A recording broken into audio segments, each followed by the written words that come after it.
this video I will show you a problem when you work with a React or Angular application and you have a SQL Server and ASP.NET Core network in the background.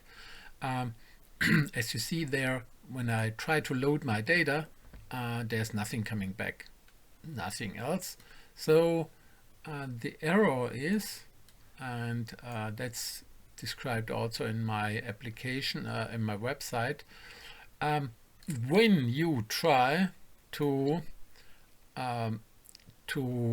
get data from a SQL server. This is my SQL server, and I have there a lot of things in there. There's a text field, some long text filters, ID, long integer fields, ID field, and some integer, which is null.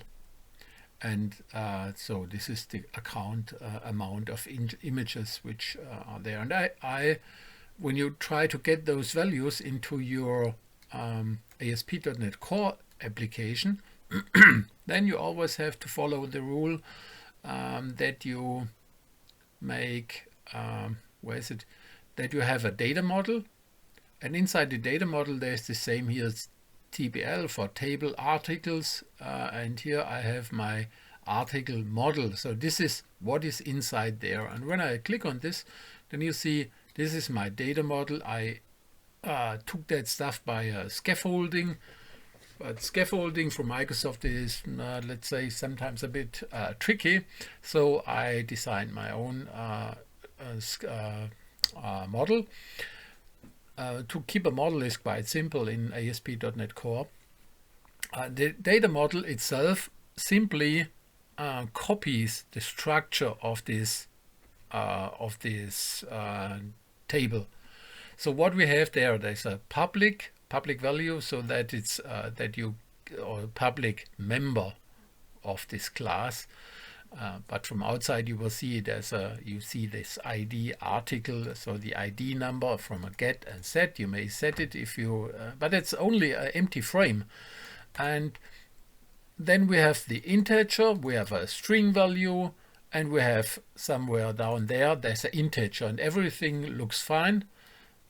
That's what you see there. That's the number of images which are there. And when I try to run this, this looks pretty good, but you will see the error is there is a question mark behind there. Now when I run it, when my front end comes into that site, then it comes to the controller and the web API. So this is my controller, and inside the controller, this is my controller. It comes there and says, okay, here's my HTTP get, means this is web API articles. Give me a list of all that stuff. And now when I make a breakpoint on there, that's a pretty nice thing in Visual Studio. When I run now a refresh, now my front end tries to get a value from the values from my HTTP get API, get articles in this name. And even when you have a look in there, you will see now this is my database, DB context, or the context of this site connecting to this block. And inside the context there is a transmission of this table articles, of some tables. So this is where is it? DB context. Here is a transmission which says, or translation which says, okay, I have a data set which is of my type models, articles models, TBL articles, and this one correlates my SQL Server to my local database set. It's entity framework. That's the stuff behind. I don't need this one. And now when I'm here, you may have a look on this. Shift F9 opens this one, adding to my watch, to my add watch. So we have it here. Now we have the data, and inside the data there is the result view. I hope it's not crashing now.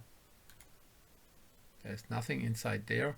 Yeah, and there's nothing in there because it is database context, and then there's the articles there, or table size of this structure or class. And now when I try to go run on, now when I push F10, then system crashes, or a server does nothing else behind there.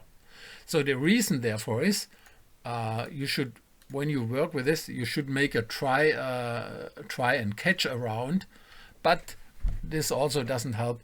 The reason therefore is you have to run this one. You have to take as a fast solution. When you have a nullable value there, you also have to do a question mark behind there. And now when I refresh it, system is coming back. It tries to get values, React front end.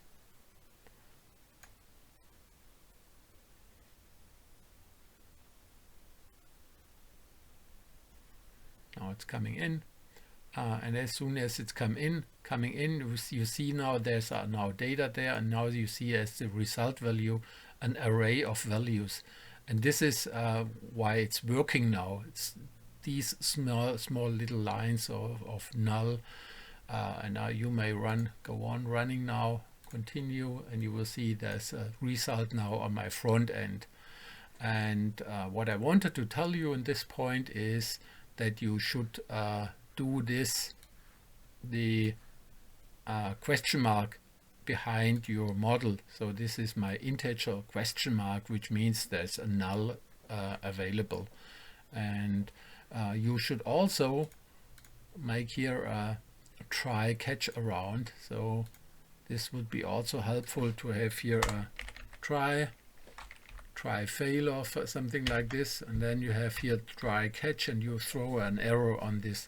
So this should also be helpful to do it like this, and to check if really data will come in. So this is our data, and now you go there, for example, like this. So, and if you have questions, as always, then starting with null. No, not possible.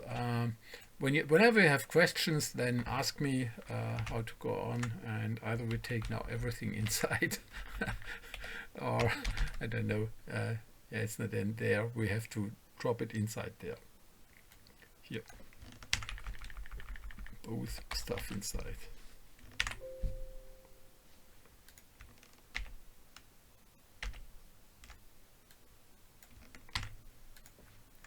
So now it's running. It's a better look.